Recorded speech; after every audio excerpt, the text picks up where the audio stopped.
The End. Roll Credits by Clare Norburn.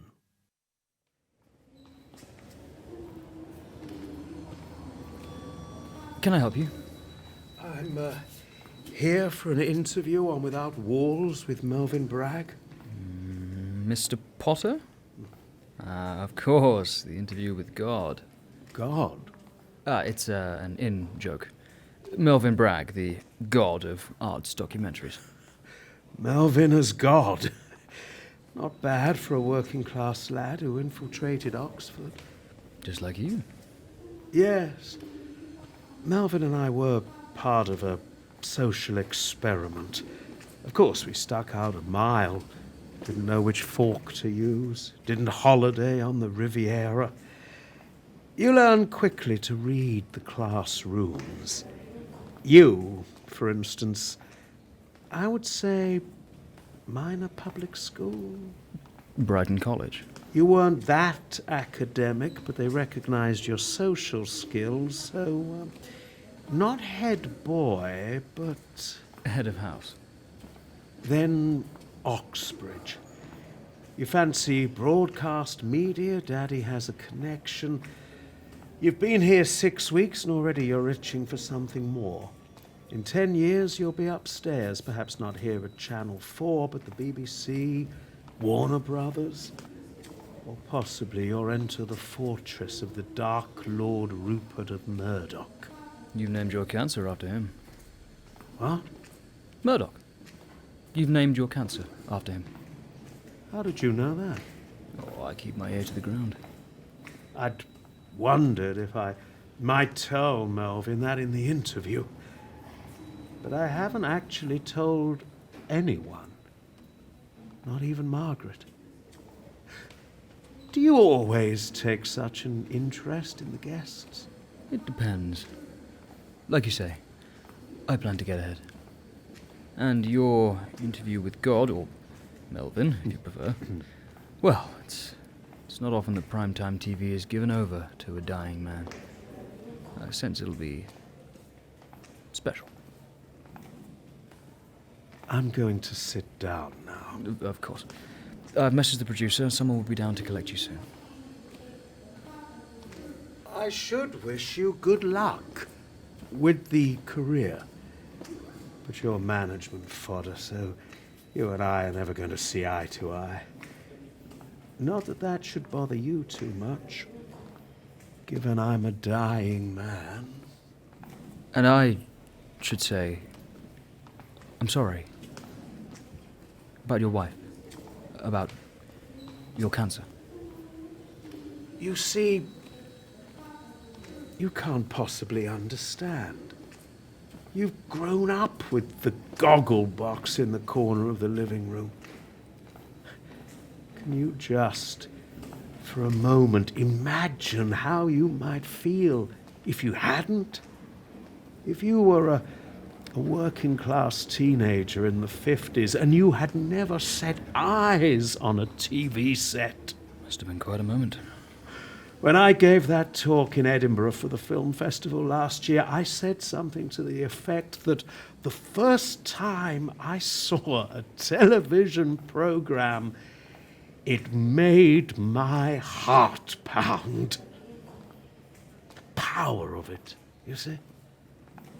And then, later, as a writer, all that potential to educate, no, more than educate, to excite, transform the public, all of the public, not just those lucky enough to win a scholarship.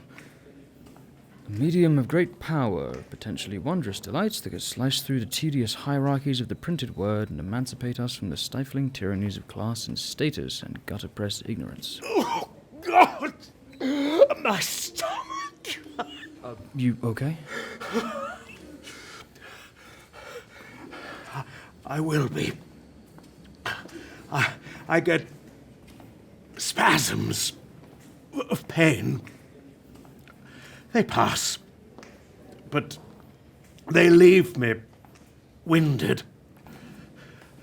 and hearing Murdoch Mark II citing me word for word. Mr. Potter.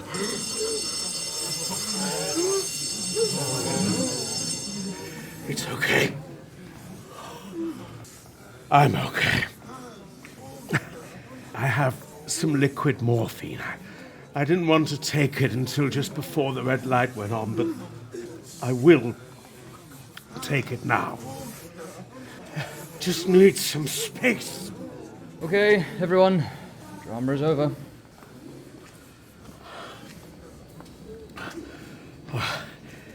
You just quoted from my McTaggart Memorial Lecture last year at the Edinburgh Film Festival. Word for word. How come? Your speech? Well, I was just extemporizing.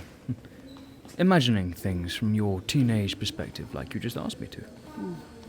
The 1950s grammar school boy, full of promise, who glimpses a version of the future when he sees TV for the very first time. It's very quaint.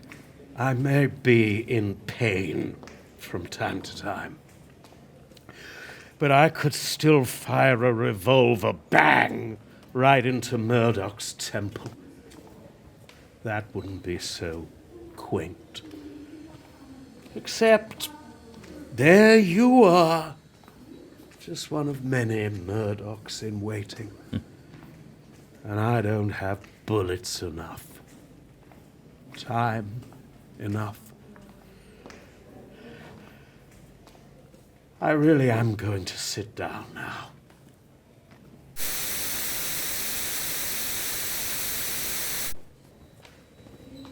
No one seems to have come for me.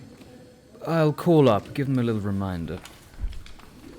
Ah, musicians. You can set up over there. A little recital in the foyer? God thought it might get you in the right mood before the two of you meet.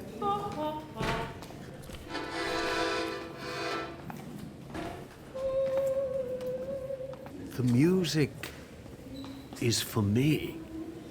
There was a time when you could get a whole ward to sing. That's a line from... Karaoke. The script you finished recently. Which hasn't been filmed. There's not even been a read-through. My agent has a copy, the BBC, but that's all. So how do you know that line? Think about the plot. What does your character, Daniel Field, fear? That his story has, and I quote, got out into the world like a contagious disease. Daniel is in pain, like you were just now. The cancer gnawing away at him. And he says, it's all coming true in front of me. I put words into other people's mouths. It's not just marks on a page. It's not just words in other people's mouths. I make them do things. I even let them screw each other or lie to each other or kill each other. Yes, kill. So says Daniel Field, who is you. Only dull people, completely lacking in imagination, see intersections between my characters and my own personality. Oh, come on. A TV writer, diagnosed with cancer and 8 weeks to live, who hankers after a Forest of Dean sweetheart he met when home from Oxford one summer. Don't you dare bring Margaret into this. Karaoke is not about me, and it's certainly not about her. I may use things I know to give a sense of authenticity, but that is all. The point is, our TV writer, Daniel Field, he keeps hearing other people citing lines from the script, doesn't he? So, art mirrors life. Or is it the other way around?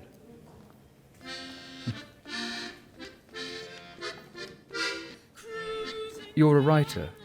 You, by your own admission, put words into other people's mouths. Not so keen to get a taste of your own medicine.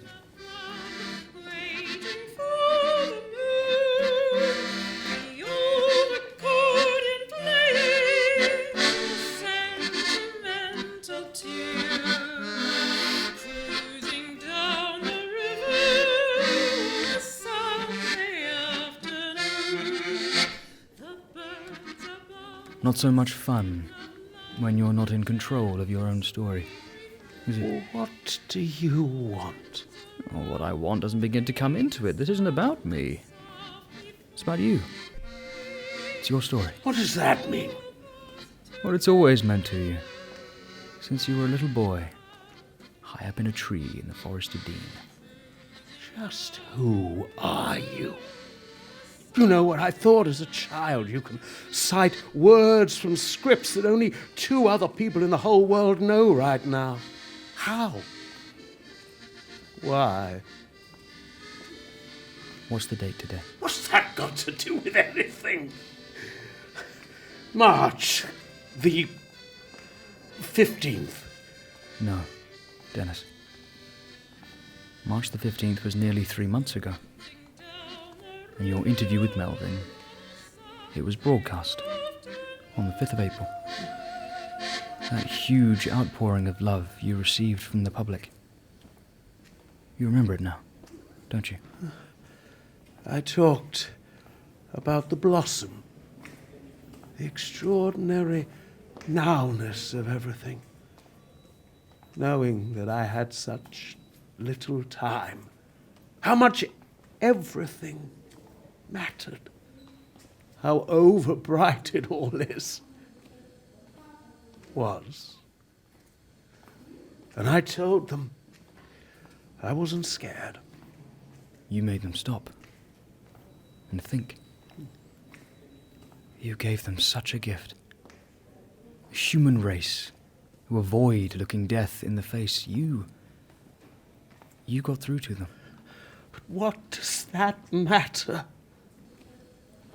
I remember now. Margaret's gone. Just 9 days ago.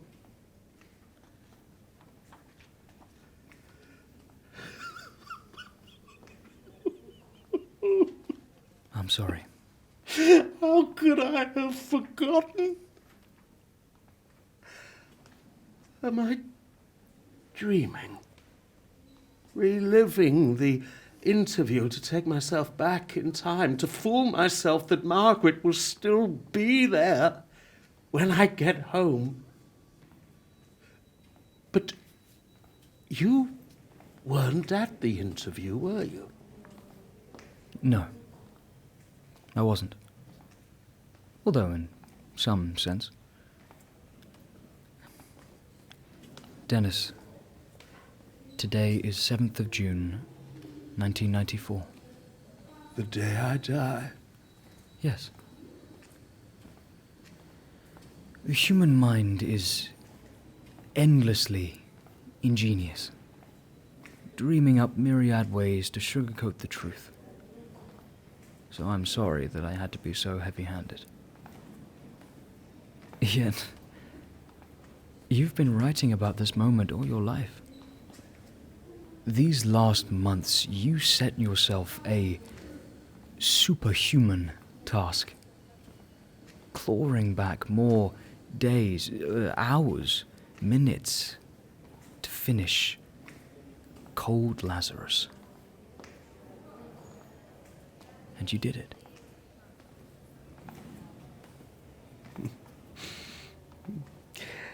I always used to tell myself a story when I was in pain or in fear as a child, and make believe I was in the middle of a kind of book, the one bright book, in which there was a shape, a meaning, and a good ending. Daniel Field again. You must have known the master storyteller always keeps the good ending up his or her sleeve. When Daniel is released and finally dies, I wrote a scene, a tunnel crammed full of fleeting memories which he passes through and leaves behind. And such a cliché, a bright light at the end of the tunnel, where there was an angel. with ridiculous pantomime wings. The wings don't matter. An angel. Waiting for Daniel. For you. So you're not a Murdoch clone after all? There's no room for Murdoch up here. Dennis Potter. You who dare to write so beautifully, so indirectly that it couldn't be more direct. You can rest now. What about the musicians? Quite right. We're ready for the other number now.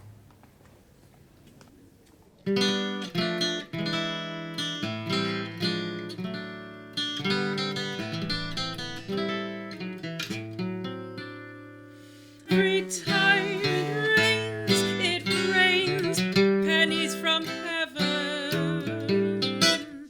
Don't you know each cloud contains pennies from heaven?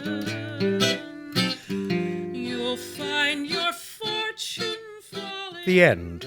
Roll credits by Clare Norburn, one of the 4 finalists in the Arts Richmond Radio Playwriting Competition 2023, featuring Oliver Redpath as the receptionist and Daniel Wayne as Dennis Potter, with sound production by Harry Jacobs. You want the things you love, you must have shown.